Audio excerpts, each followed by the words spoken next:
Hi, everybody. This is Rita Prazeres Gonçalves, linguist and senior talent management consultant. In this podcast, I have conversations with language professionals who are willing to talk about their experience, their knowledge, and their strategies to navigate the ever-changing language industry. This is also a space where I can learn and share my insights. I have been working with LSPs, enterprise clients, and freelancers for over 20 years, and my main focus is talent management for the localization industry. Let's get to know some of the most interesting people in our field: translators, company owners, association representatives, and community builders. This is The Language Worker. This podcast is also available as a video cast on YouTube.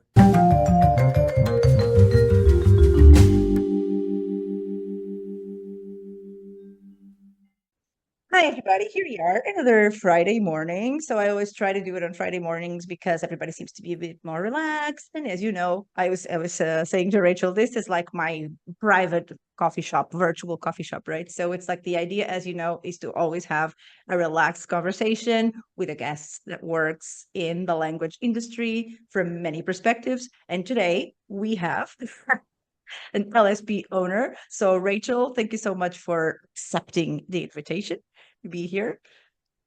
Looking forward to talking to you. It's nice to have an invitation, so thank you. Okay, so great. We already discovered that we are cat ladies. So we're crazy cat ladies. I have 5, Rachel has 7. I mean, 7, yeah, it's real. So some of us have this many cats. So this is basically the conversation we've had so far, because as you know, I always enjoy getting to know people as we record the episode, because I think it's a bit more natural, a bit more, no pressure, I suppose. And so this is what we're going to do. So we have not talked about work at all. And this is what we're going to do now. So, Rachel, thank you so much. I suppose you're British, right? Yes, I am British. I mean, I do have a bit of Irish and Welsh and Scottish heritage, so I'm a bit of a mix, but yes, I'm British.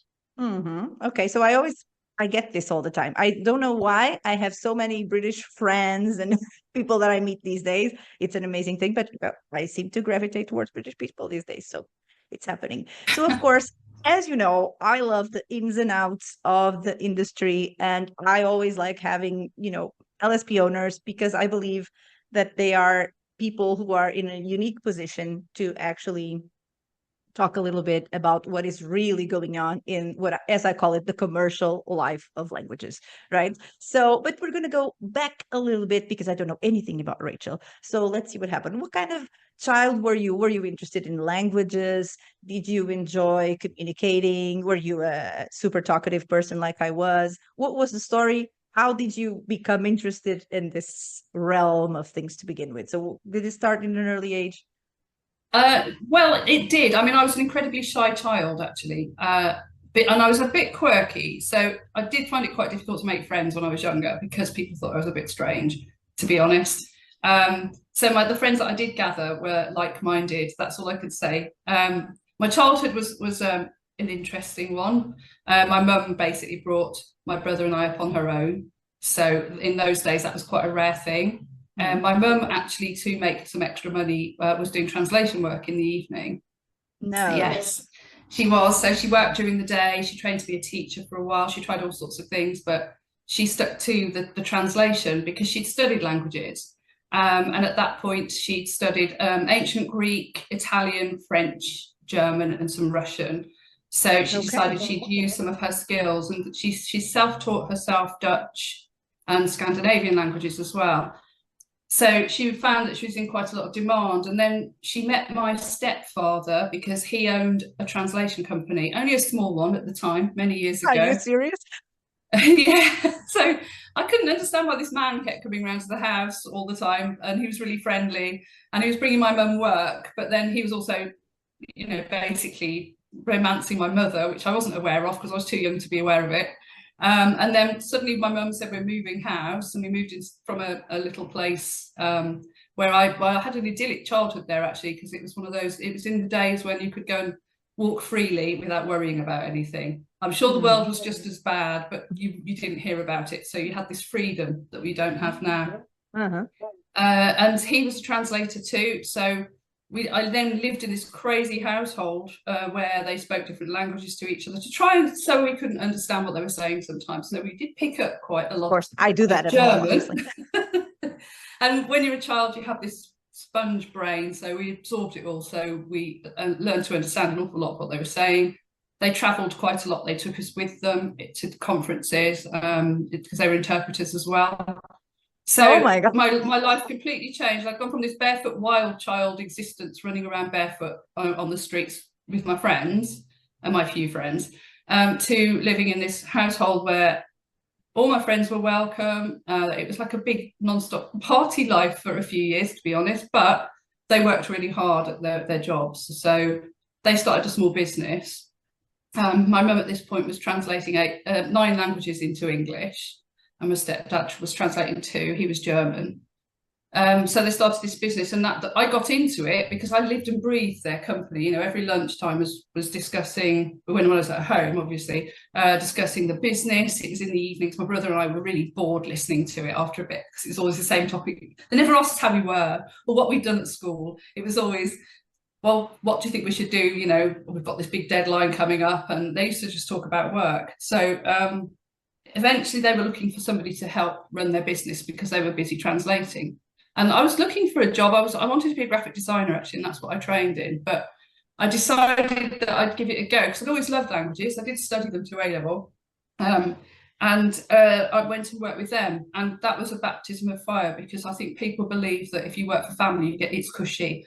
They were tough.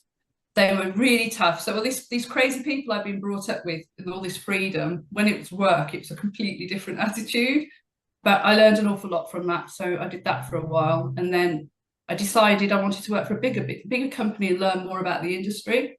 Because I then found as well, doing that work, I started to communicate with people and my shyness just disappeared. And if anything, actually, I was completely the opposite. I can talk to anybody now, which is quite a nice thing. So that really helped as well. And I thought, I'm going to go and work for a bigger company and learn some new skills. And I just told them, and they were very, they said, go for it, why not? Did they think it would also benefit them because you would bring in new ideas? Because I'm still trying to recover from the fact that you were brought up like that, because I had never heard such a thing, right? Like I tried to find out when I talk to people what the story is. And usually, of course, there's a lot of things in common. And I've never, ever spoken to anyone who has such a background because I'm like, oh my God, we can just leave now. To me, it's just normal. I don't really think about it. But when I talk to people, I say, we've had a really interesting life. And I think, have I? But I mean, I have. When I look back now, I realise that it was, I'm really grateful, actually, to be honest, because I'm quite a free-spirited person. So I'm a hard worker. I work hard and I'm very determined. If I want to do something, I will do it. On the other hand, if I don't want to do it, I can be very stubborn, but that's another matter. But when I want to push something forward, I'll graft for it. So I decided to work on my own, and then they go off on my own. They sold their company to the company that I went to work for. So they sold the business. And then the company I went to work for, they trained us in Trados, which was new-ish at the time. I can imagine. And they selected it. Yeah, it's not just a long time ago. I mean, when was it? Because we have to kind of have some sort of a time frame here, just in case, because we're talking about Trados. Oh, I see. About 1998, 1999, so it was quite early still in Trados's history. I mean, they had been around, but the company decided that they wanted to, invest in this software, as it was a new thing at the time, translation memory, and they selected 6 people to go and learn about it and become what they called their techies, and they selected me. Why, I don't know. I had no technical background, and when I first started to go on the course with them, everyone just seemed to know everything, and I just felt like the idiot at the back of the room. But the minute I started to use it, it became really easy, and I thought, I can do this. I'm not great at theory. I'm better at working things out myself. So once I've got the idea in my head, it was fine. So they made me redundant. All of us, actually, the whole office. We were based in Leamington Spa in Warwickshire. But I'd been sitting next to another person who was working on large projects. So I was helping her with large projects, and we were turning over quite a lot of money for the company. And we talked about starting a business because she's actually my co-CEO. Lisa Williams. She's quite well known in the industry as So well. you didn't think about going back to graphic designing, doing any of that?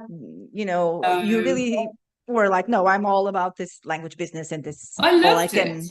right? I loved it. I saw all aspects of it. I saw it from a translator's point of view. I actually audio typed my mum's translations for a few years for a bit of extra money, because that's how she got through so much work, because she was in demand. She was a technical translator. And in those days, actually, people assumed she was a man because she was a technical translator. And I see. we used to have to refer to her as he, because people didn't believe that this woman could be doing these engineering and technical stuff, translations. It was a different world. So she, he, basically, I used to do these translations, and she started to dictate them into a dictation machine, and then I'd audio type them. So not only am I a super fast typist because of that, which is brilliant, it earned me some extra money, but also you've got a source language next to you, and you're watching, and the English, and you're learning so much. I know so much stuff that's even useful today in terms of technical terminology. So when I started the business with my business partner, I did a lot of the quality checking to start with, because not because I'm an expert, but because my language skills are reasonable, and the terminology was something that I was fascinated in. And I'm the sort of person that now, I adore the internet, because it means I can look at everything. And I spend my entire day, if I don't know something, I have to find out about it, which is a bit Yes, drives you crazy. If we have Dr. Google, why wait, right? Exactly. So the research used to be different years ago, but yes. Yeah. So we started the business with nothing, because we were made redundant with no redundancy pay, because we hadn't been in the company long enough. Right. My parents had got a garage in the garden that they converted in their house. They converted so they could work away from their home a little bit too. That's the American style, right? To convert your Yeah. garage and create your Googles and your Apples, all that stuff. Absolutely. So we started. They gave us that for 2 years initially, and said you can work free of charge, go and do your thing. And they were on site to help with translation queries for certain languages, so that was really useful. And we started with very few clients. A couple of people followed us to where we were going. Though I'm not really supposed to say that, because we didn't encourage them. That was long ago. Long time ago. And we just literally sat on the phones and drummed up business. That's how we did it. And we had a fax machine in those days. Of course you did. So the first job that came through that was a new client was a 40-page fax. And to me, that was the most exciting thing I'd ever seen come out of a fax machine in my entire life, because I thought, 40 pages, wow. I believe you. Those are the days when we had to do word counts. There's money here, right? Exactly. Yeah. We can do this, and over time it built up. But we actually, early on, after about 2 years, we got a call from an LSP in the Czech Republic wanting a bigger, well, they weren't so big then, they are huge now, wanting an English partner. How they found us, I'll never know, but we said, oh, that would be great. And they started sending us work into English. Wow. And then we realized that we got to get our quality checking up to scratch, because I couldn't do everything quality check. We were quality checking our own stuff with queries from my parents. They were answering stuff and helping out. So the quality was okay. But so that was a big thing for us. We had to get the quality under control. And also we were getting so much work in the end that we moved to a small office, because we wanted an address that wasn't a PO box any longer at my parents' house. And then we were on our knees, really, because we were working so hard. I'd got a small child in tow as well, so that was an extra pressure, and I didn't want to let my child down. But we just took somebody on in desperation, and that was in 2007, and that person is still with us all these years later. So you have been gathering your people and basically keeping them as your foundation, right? We've kept quite a few people. We've got a core team of people. I mean, we have the usual turnover in yes, staff. Of course, in recent years, I suppose, or more recent years. Yeah, because the interesting thing about being around so long as well is you see how things change, and different attitudes towards work, and different expectations, and what you have to provide. And employment law is really complicated now, and that's something we have to navigate every day. Yeah. And keeping people happy, and actually people management is a huge part of the job. and it's a really important part of the job as well. So we have to take care of our people. We also have to make sure our people are taking care of our translators and our clients, because we do value both equally, to be honest, because translators are obviously the people who are working really hard for us so that we can run our business, and our clients are really important because we want to keep hold of our clients. And we do try. We have meetings every week to try and see how we can do things better. It's a massive ongoing improvement thing. But yes, this one person started in 2007. She's now our chief operations officer, and she But what was your expectation for this first extra person? I know out of desperation, but what was the idea?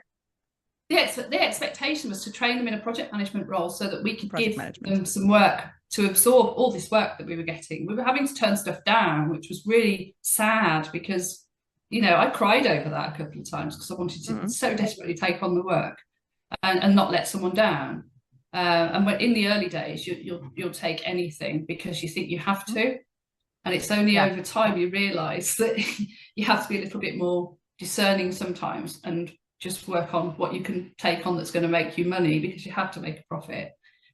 Especially when you've got staff and you've got people to pay, etc. Exactly. So we've had a few people stay for a long time. At the moment, we've got our accounts person, who was an amazing lady from Zimbabwe, who came over, and she was the most prepared job candidate we've ever had. And she came for a project management role, but she had no experience whatsoever. So we did the interview, realised that we'd have to train her completely from scratch. But we loved her so much and her attitude that we sat and said, right, what can we give her? We've got to give her a job of some sort. So we gave her a part-time job for a start. It's on a short-term contract. And she was so invaluable, the way she is and the way she's helped us throughout the business. She's just the most incredibly loyal person. She now is our accounts manager. She actually runs our finance team. So she had the opportunity to do vendor management, which she did for a while, and she chose the finance. So she preferred that. So she does all our finance for us.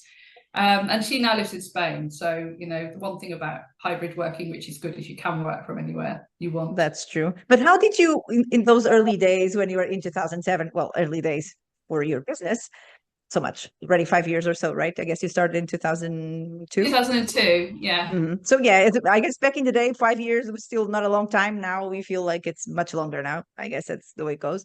But so how did you identify when people asked you what your job was? Because it's a question we have to answer constantly, and it's not so easy sometimes in our situation where we are independent professionals or we have a super small business and people don't really understand the ins and outs of our area. So how would you identify back then when you were asked? I think we wore many hats. When you've got a small business, you have to exactly. do everything. So we did a bit of marketing.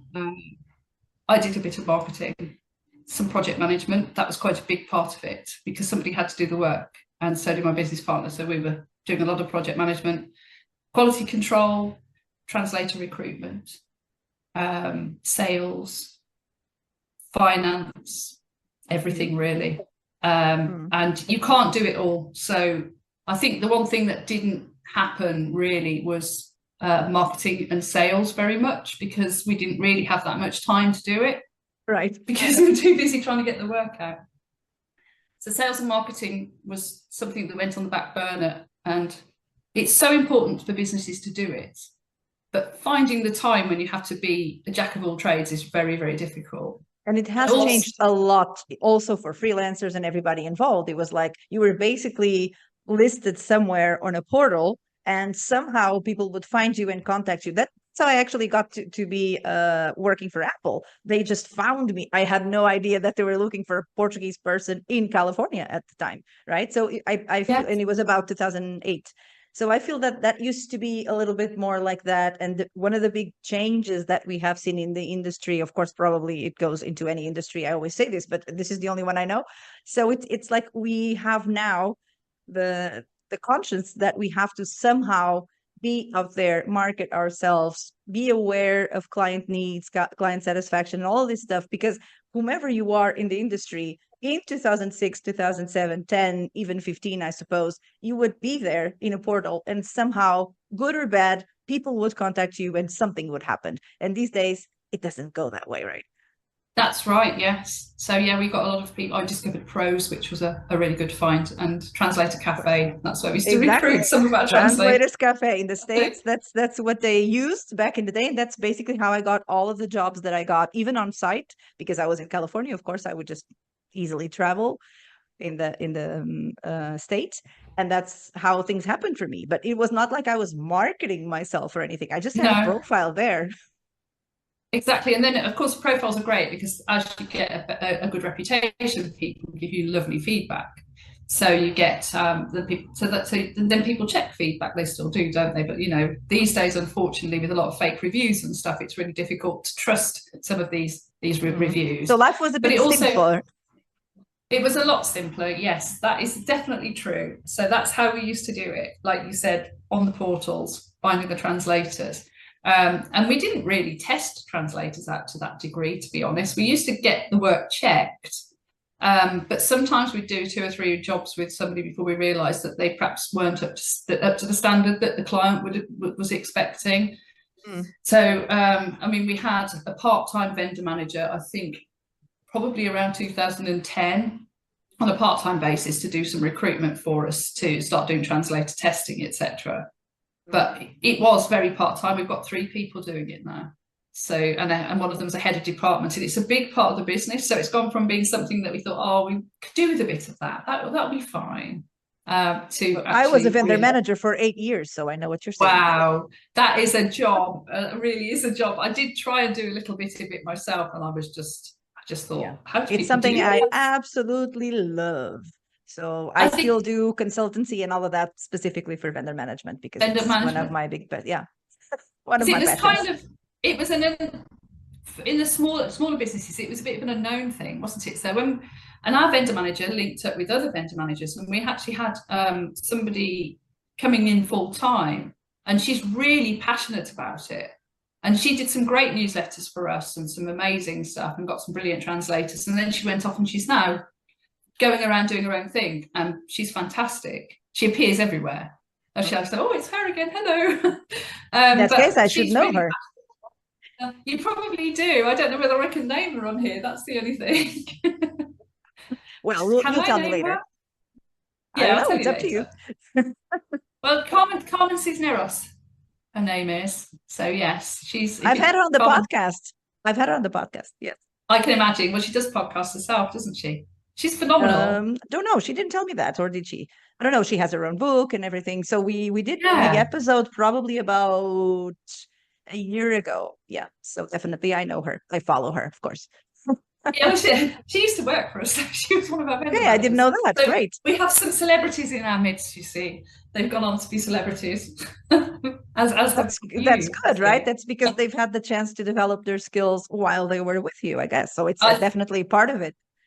I think they did, but also I think, to be honest with you, I think we're very lucky when we get people like that. And the minute they turn up in a small business, they're not there forever. So you have to make the most of them.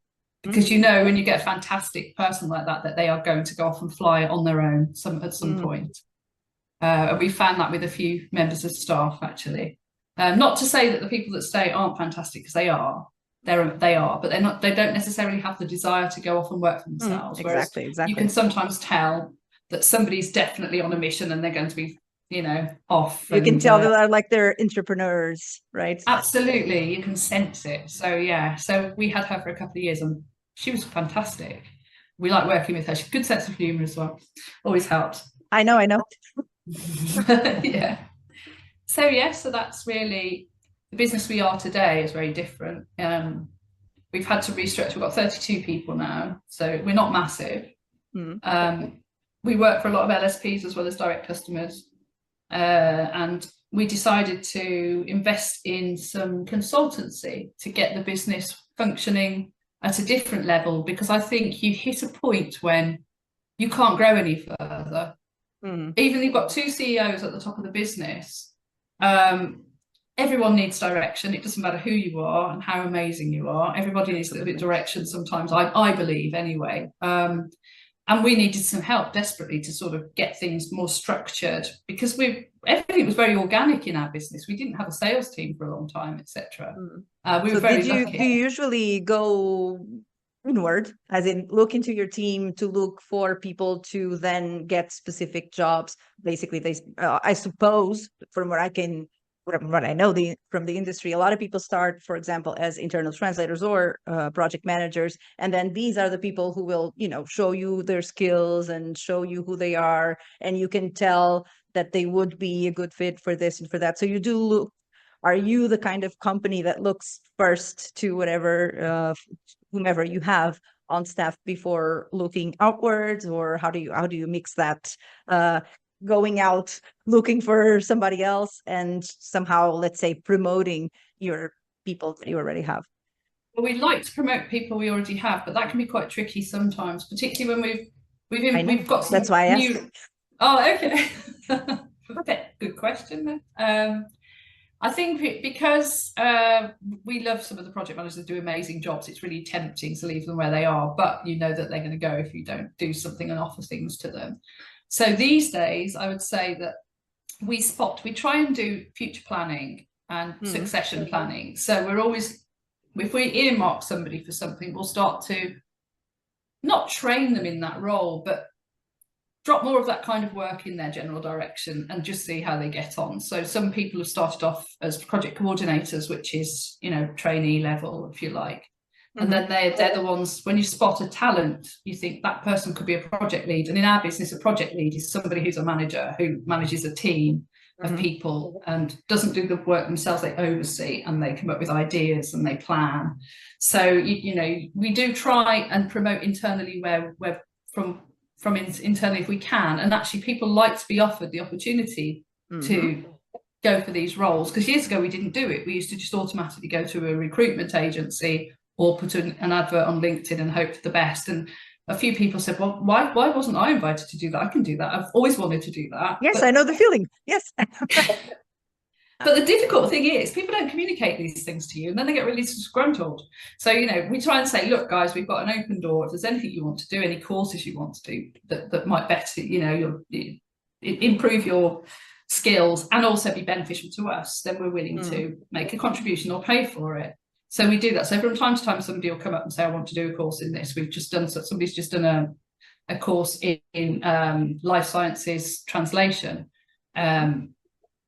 With the Localization Institute, because that's a subject area that we're covering more and more, and it was to give her an insight into best practice, etc. And she really enjoyed doing that, and that was great. That was good for her, good for us.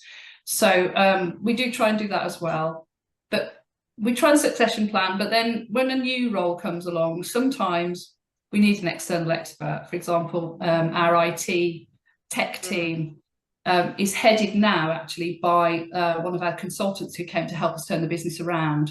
Wow. Because she's amazing. So she heads that team. She's our Chief Technology and Marketing Officer. That's her official title, which I've now remembered for the first time. Got it right. But she looks after marketing and tech.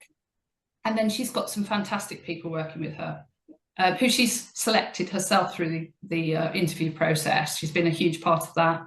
And they're doing things that I can't understand at all. And they're so clever. And I'm thinking, wow, that is just incredible. Because they focus on that, right? We have to remember that that's the thing. They specialize in that. And then, of course, because you have to think about so many things, it's only natural, I would say, that you wouldn't be an expert in IT, right?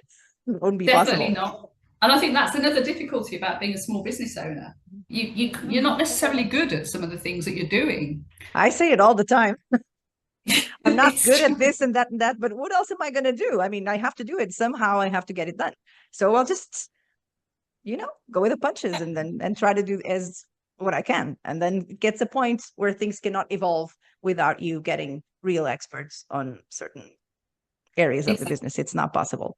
That's absolutely spot on. I agree. And I think over the years, we've learned to be a little bit less stubborn, let go of our responsibilities a little bit more painfully sometimes, because for example, I love quality assurance and quality control. I shouldn't love doing root cause analyses on things that go wrong, but I do actually really enjoy doing them. But yes, me too.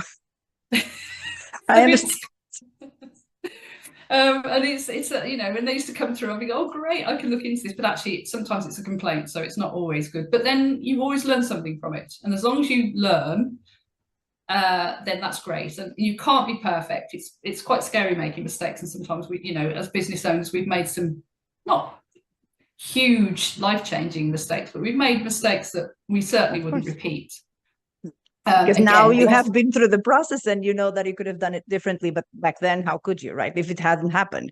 I guess we have to think about that all the time, because it's like, why didn't I do this? Why didn't I should have known better, but I guess it's just not possible, right? Because it isn't possible, and hindsight is a beautiful thing, isn't it? Always. Also, true. And the thing I like about a root cause, doing those, well, I used to, it was searching for the reason. Sometimes you think, oh, I can't work this out, and suddenly you'd find it, and it was always something really small, usually, that set off this catastrophic series of events that ended up being something that could have been avoided.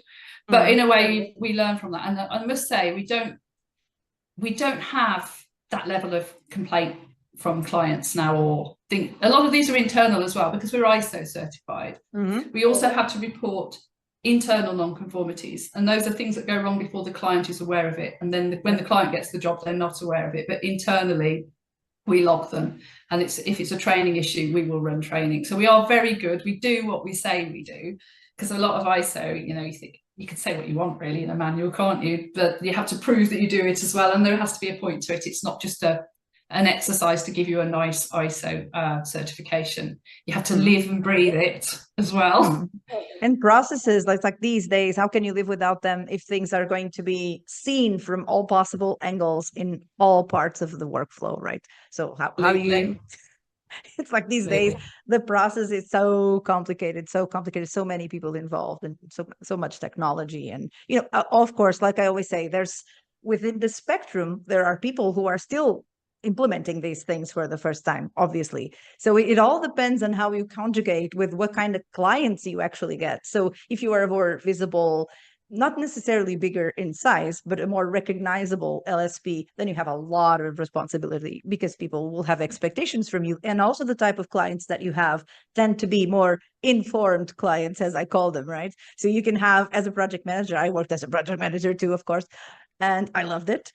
And one of the cases I worked for TransPerfect, so it was the overview on how the world works, basically. And it's like that, right? You get very informed clients. Some of them wanted to have full-blown interviews with project managers before the project even started, to ask all sorts of questions, ins and outs. Some of them, if I was involved, it was because it was language-related questions, obviously. But I guess that's the big difference between being more recognized and less recognized. It's like you get a lot more clients that are more informed, because you obviously are more visible, and so people expect things from you. And quality is not even a selling point anymore, right? Because it's an expectation. It's an expectation. It has to be. If you say quality is good, well, why wouldn't it be? I'm paying you, So exactly. And it is a fair point, but actually getting the quality right is a huge, expensive process. And also, you want to be the best at what you do, and the people that are dedicated to doing that all day long, they want to get the recognition as well, that even though it is an expectation, they work really hard to make sure that it happens, and they work with their vendor managers, etc. But I also think that years ago, a lot of the clients weren't informed about translation. I think translation in the earlier days was very much a commodity, and people used to come and throw something at you or deliver it in person. I mean, we hand wrote on drawings at one point for people, translations with a pen. I believe you. So, and they were happy with that, whereas now there was no way. But they also, because I think translations become something that people are becoming more aware of generally, they all have a little bit of knowledge about it. So, when we first used Trados, for example, initially, we used it for our own benefit to up our profits a little bit, because we give some discount to clients based on Trados, but we keep a little bit for ourselves. Well, you can't do that now, because they all know what it is. They all know what translation memory is. They also now they assume you're using AI on their translations. We get a lot of people coming to us and saying, oh, do you Google Translate and all this stuff. So we say we don't actually, but And then, of course, there's the joys of MT and then MTPE that's come in. That's a fairly new thing. Translators don't particularly like doing the editing side of that. They prefer to translate from scratch. Right. So there's a lot that's changed, isn't there, really? But clients are really savvy now. You can't baffle them with terminology or client. We have translation speak, don't we? And we tend to, amongst ourselves, use certain terms, but clients now understand exactly what you're talking about. That can be tricky. Exactly. Like I always say, I mean, you can get away with it, but what kind of clients are you serving? It all depends on what kind of clients you're serving. Because if you're going to go, I mean, I usually work in software localization, which is one of the things that I love. I like the extremes, like I like esoterical sciences, and then I like wow. So it's right. But that's me.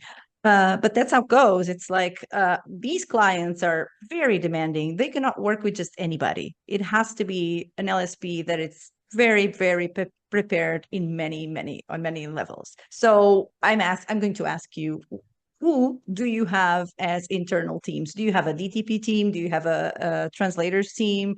Well, obviously you have a PM team, obviously, and vendor manager and all of that. But do you have like DTP on site?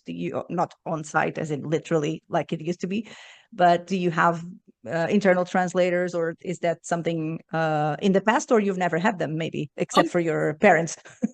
Well, yeah, they were the only ones. And really. yourself. And that's well, and we both, have experiences of languages. So linguists, but not translators necessarily. I've got quite a lot of knowledge, but even so, I wouldn't ever say that I've got the skills of a translator because I've seen what translators do. But in our company, we did have a whole review team at one point because that served the business at the time, and we had 5 reviewers who all specialised in different fields, and they would check everything that came through. But that's not an efficient way of doing it. We weren't passing on the costs to the client, so we had to do things a different way. So we have a QA team now of 2, and those QA teams basically work with the translators directly, the freelancers, and they build relationships with them, and they provide feedback. But they make sure that when they're providing feedback, they do it in a respectful way so that the translators understand that it's not criticism, etc. Because I think a lot of translators take things to heart when you don't like something, but we also allow them to have their feedback. We don't cut them dead and say, right, you've got to do this, because we used to get that from some people, some of our LSP clients in the past. Our word is final, and you could see that they were not always right, and you can't argue because they're the client. So, so the QA team works with freelancers, say building up relationships, helping them with terminology, answering queries, etc. So that's only a small team. It's a team of 2 at the moment, but they're really busy. We have a vendor management team. They are really busy. Vendor management team, 3 people in vendor management. They do active translator recruitment.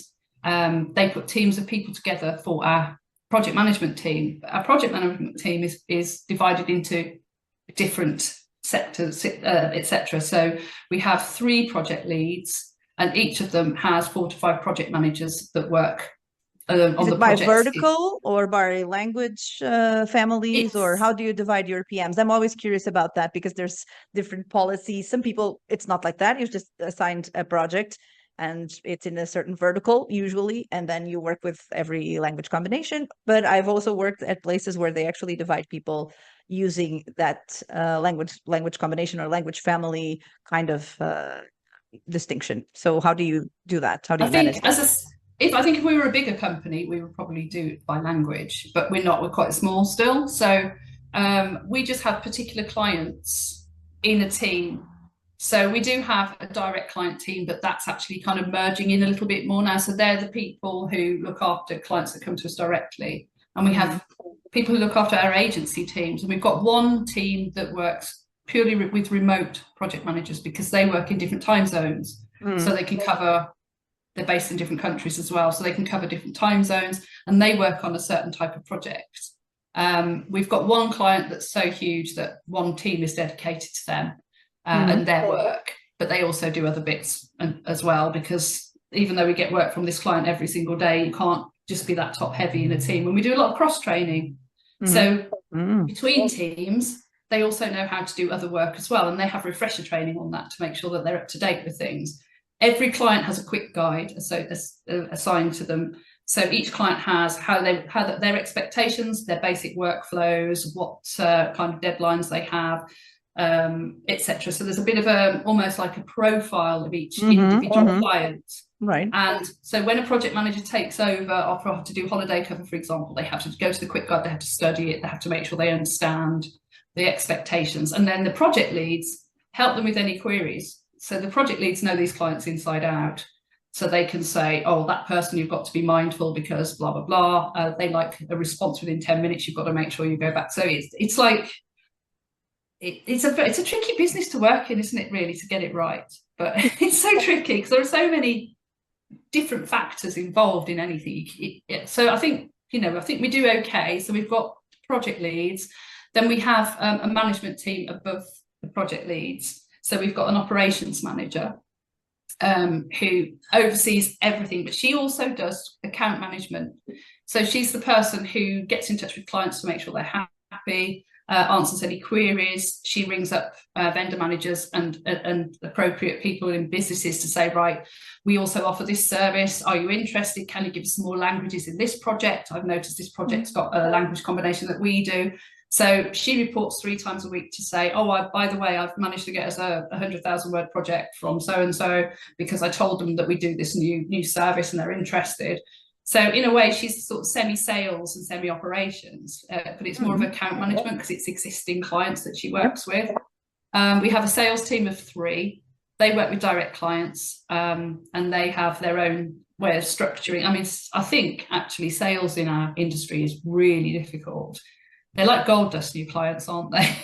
They're like gold dust. Yes, I was very close. I was very close with the sales team when I worked in the big one. And it's unbelievable. I mean, you cannot even believe what's happening there. The kind of knowledge these people have and the way that they have to maneuver in order to make things work. So I still have quite a few friends that do that. And it's like so inspiring because it's just insane. It's insane and tough and something that would make me cry probably if I ended up doing that for a few weeks. So there's that. And then we've got a top management team, which is obviously the 2 CEOs. And then we've got our operations manager, COO, and then our CTMO, the 2 people, the Chief Technology and Marketing Officer. Said it again right. I know, that's really hard. All the letters and all that. Exactly. And we're getting them the right way around as well. Sometimes I don't. But yeah, and then we've got the operations as well. I'm trying to think if there's anybody else that I've missed, but I think that's all of us pretty much covered. Oh, technical team, how can I forget them? They're incredible, they're amazing. We've just been nominated for an award actually, which we'll be announcing soon for technology innovation award from I can't say anything because it's not out there yet. Okay. But that's really complicated because I mean, who is not trying to get innovation going within the industry? It's like everybody's just thinking about that. Like, so if you guys were nominated, I guess you did something that is a little bit more either advanced or interesting or original than. I hope so. I hope that's how it turns out. I mean, we haven't won the award yet, so we'll wait and see. But the fact that we're finalists is really nice thing. It's like the Oscars, it's like they say Oscar nominated actress, right?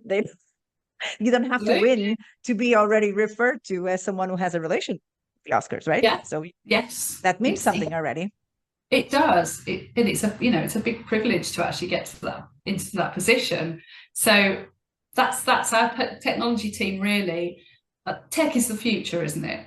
And I'm so glad we've got. And the past and the present, I guess, right? Because it's always been that way. It's just I think people in our industry have a privileged view on how things have been evolving because we have been dealing with it since always.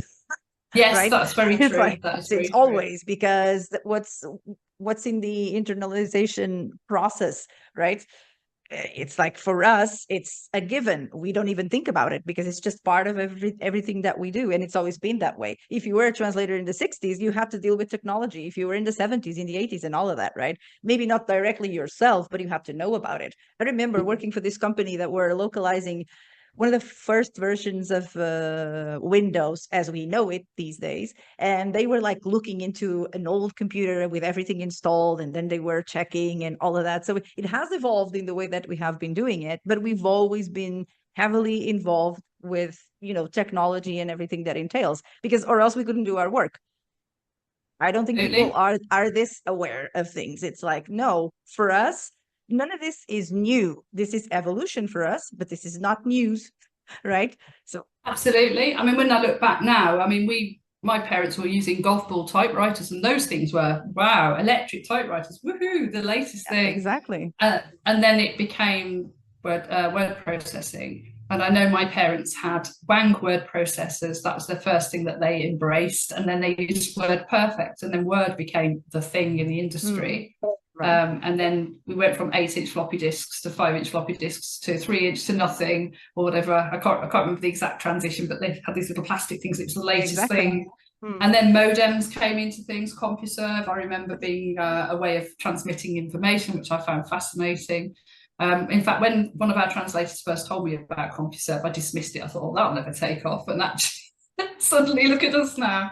So that was youthful naivety, I think, back then. Whereas I don't take anything for granted now. I just think what's happening at the moment, I think it's going to blow us all away. I think the next thing that's coming is... It's a daily thing. It's an hourly thing now to understand what is happening. I mean, like I say, depends on what kind of clients work with, what kind of vertical you're in, but usually the majority of the people in the industry have to be aware of everything every hour of the day. So it's complicated. So how have you been navigating this whole scenario of, since the so famous introduction, because it wasn't an introduction, but I guess it was a massive introduction of MT and all of that, until now that it seems to culminate into this thing that also evolves every single day? Because of course, the first time I accepted projects that had to do with MTPE was 2007. So it's not like I find it anything new, but I guess I have been involved in processes of implementation of MT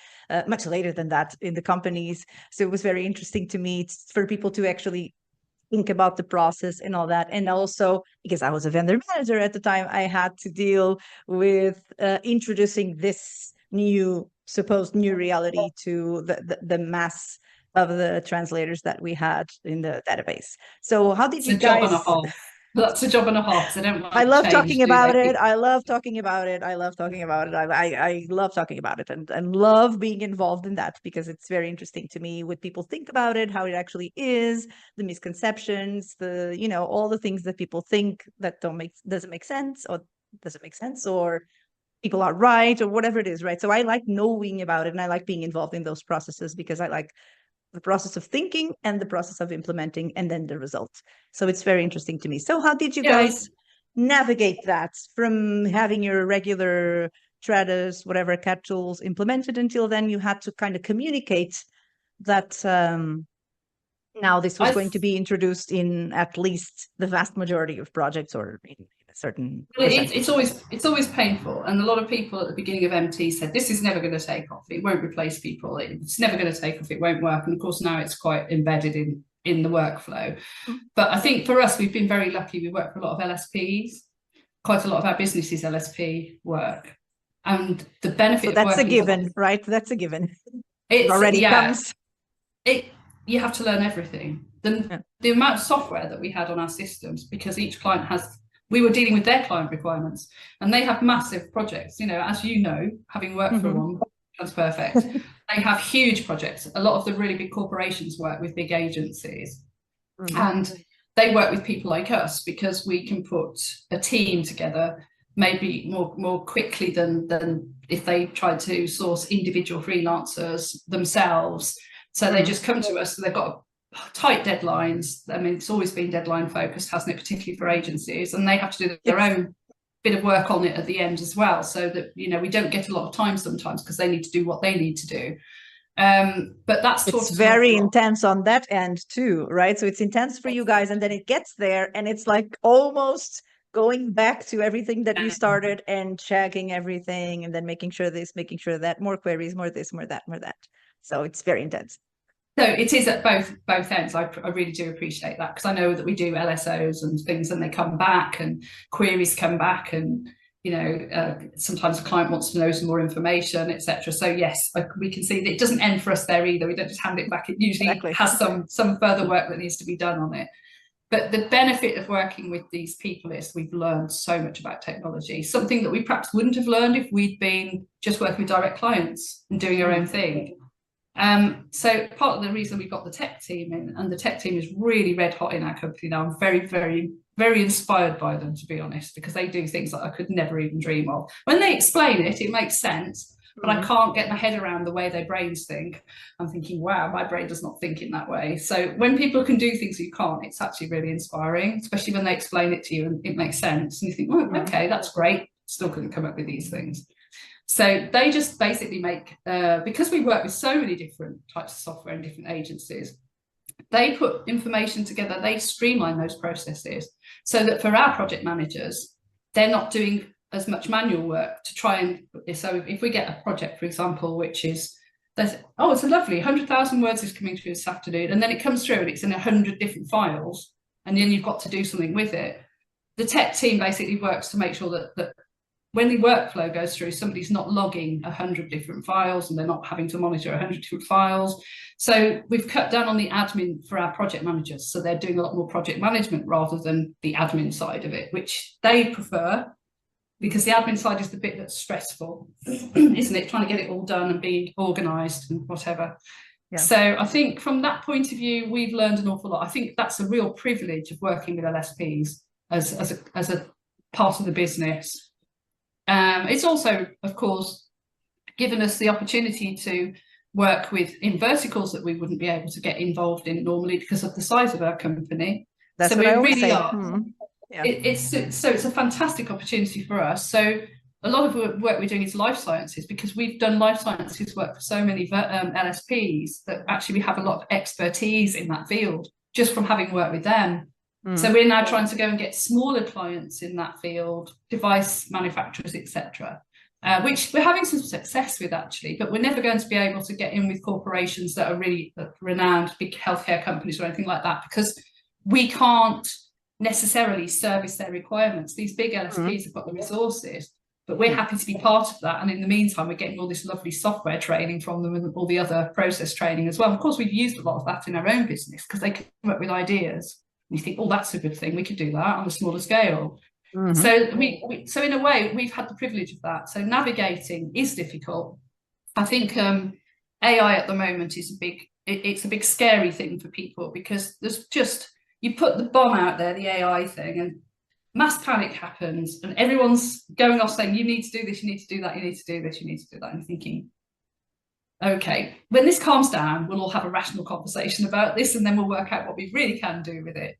So our tech team does a lot of research on that and a lot of looking at processes. So we have a meeting with them every week, and they say, oh, this is what we found. We think we should be working with this type of MT. This is they test things that we wouldn't normally do. So we're very lucky to have them. And what about vendor managers? What's their life like? Vendor managers, they get quite a lot of stick from people. Really? Yeah, because very often they build relationships with people, and the nice part about that is they're talking on the phone, and they're outgoing people, the vendor managers in our business. So a bit like yourself, they love talking to people. So in a way, that's a pleasure. It's like a minimum requirement. It is a minimum requirement, loving talking to people. Yeah, definitely. But they're also having to negotiate rates with them, and that's always a bit of a sore point. Some translators don't, think that we should be asking such low rates of them, etc. But we try and explain our reasoning behind it, and they have a choice. They don't have to take on the work that we do, but sometimes translators do get a bit irate. I think some translators working in isolation as well, they just ring up for a chat sometimes. So I think the VM team also has to be friends with some certain people, and almost often not a counselling service, because it's not that kind of depth, but it's almost like a mental health break for people who, yes, it can be, absolutely. A mental health break for people who are isolated in a way, and they might not see anybody all day or all week. They might be completely alone. So in a way, we offer that as well. And the life stories of people. I mean, I know when I used to chat to translators, I used to know everything about them, and they knew everything about me. So it was. I know, I know. So I in a was already way, like that when I was a project manager. Can you imagine? In a super fast-paced environment, but it was actually very beneficial for the projects to have that absolutely. personal relationship. This is what we have to always understand. And because I've always been in positions where I was in really close contact with everybody I worked with, from project managers when I was a vendor manager, and people and all of that, that's like a plus. The more personal you are, I mean, good terms, of course, the more you actually understand where people are coming from, and the more they understand your position too. So it's like, I'd say that it's actually a problem that people look at LSPs the way that they do, because there are examples of companies that operate in a certain way. But it's not a universal thing. Like I always say, it's not a universal thing, because there's a lot of companies, even if they're huge, where people can be very close to you. This is Yeah, just a fact. especially if And you're it working on an works ongoing better. project. Yeah, if Yes. you're working on an ongoing project. I Oh, worked with I worked with a project manager a few years ago now, because I haven't done project management for a long time. I couldn't stand the heat. It was too much for me. it's the It was hardest job in the business. This is what I say it's all the time. The hardest job in the business. so stressful. It's unbelievable, especially when things go wrong. Oh gosh, and you sort of yeah, I've lost sleep over projects when I'm doing project Or management or to student. avoid that they go wrong, right? To avoid that they go wrong, Yes. that you do your best until that 2 in the morning, 3 in the morning, if you have to log from your bed. I remember doing that. I do too. I do too. I'm sitting up till 3 a.m. and then getting back up at 6 to finish off, because I just needed a couple of hours sleep to get the stuff Complicated. delivered on time. And then when I haven't been able to do it, then crying because I've been so exhausted Yeah. and also sad that I couldn't do it. So yes, Yes. so Really from that hard. point of view, it is. It is. But I work with some clients, but they're also project managers very often from LSPs. So they understand your pain, even though we're business owners, we were actually working in the business at the time, it was the only way. But I'm still in touch with some of them. I still get happy birthday messages from one in particular, and the odd chat on Facebook from time to time as well. How are you? And it's nice, and I've kept in touch with a few people like that, and staff as well. Actually, our former members of staff, a lot of them we still speak. We still occasionally meet up. It's a nice, if you get a good relationship, you can't beat it. I mean, we're at work so many hours a day, and yeah, you have to be impartial up to a point, and particularly now as CEOs, we have to be really careful with our staff and making sure that everyone's happy and we're not overstepping the mark by being too friendly and that sort of thing. But I do miss that interaction, I have to say, because we were more of a family-sized business before, and everybody knew each other. Whereas now we have to take a step back for professional reasons. But I've still got my contacts from the past, and we still have a good natter and a bit of lunch sometimes. It's really nice. And I still do references for some people that worked for me a long time ago, because they want to do a course or something. So those personal relationships you build up make it worth it, make all the pain worth it, actually, I think.